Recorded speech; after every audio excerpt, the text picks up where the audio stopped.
ज्ञान भारतम मिशन का एक और बहुत बहुत अहम पक्ष है। इसके लिए हम रिसर्च और इनोवेशन के कितने ही नए डोमेन खोल रहे हैं। आज दुनिया में करीब ढाई ढाई ट्रिलियन डॉलर की कल्चरल और क्रिएटिव इंडस्ट्री है।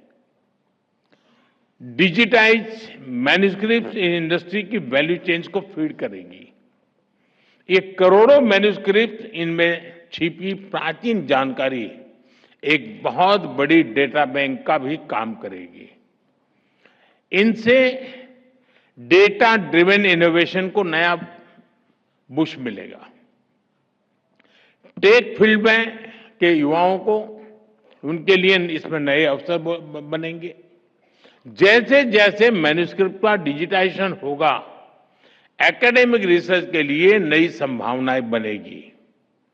साथियों, हमें इन डिजिटाइज मैन्यूस्क्रिप्ट का अध्ययन करने के लिए नई टेक्नोलॉजी जैसे एआई का उपयोग भी बढ़ाना होगा।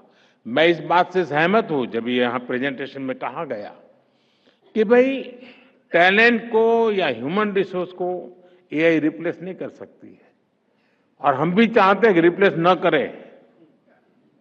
हम नई गुलाबी हो जाए, शिकार हो जाएंगे।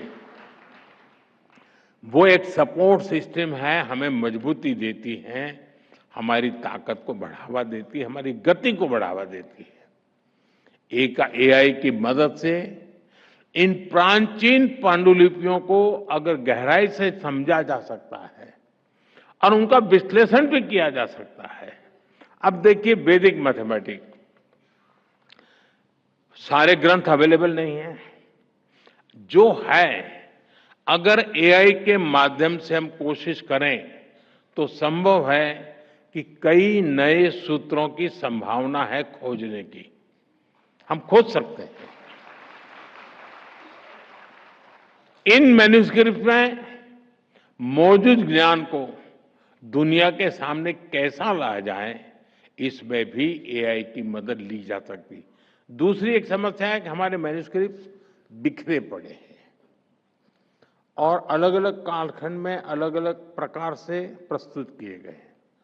एआई का फायदा ये होगा कि इन सबको इकट्ठा किया जा सकता है और उसमें से अमृत निचोड़ने में वो एक बहुत अच्छा सा हमें यंत्र मिल सकता है कि हम 10 जगह पे चीजें पड़ी होगी, लेकिन एआई से हम इसको एक साथ ला करके देख सकते हैं।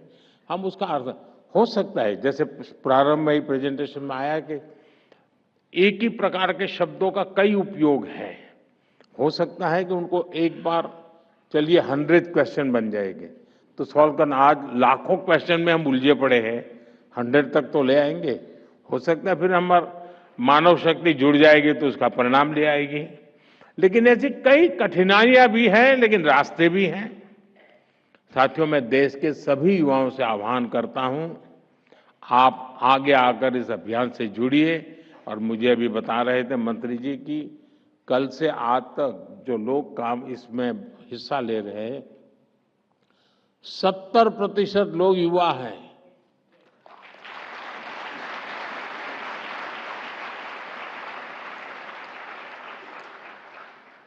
मैं समझता हूं ये सबसे बड़ी इसकी सफलता की निशानी है।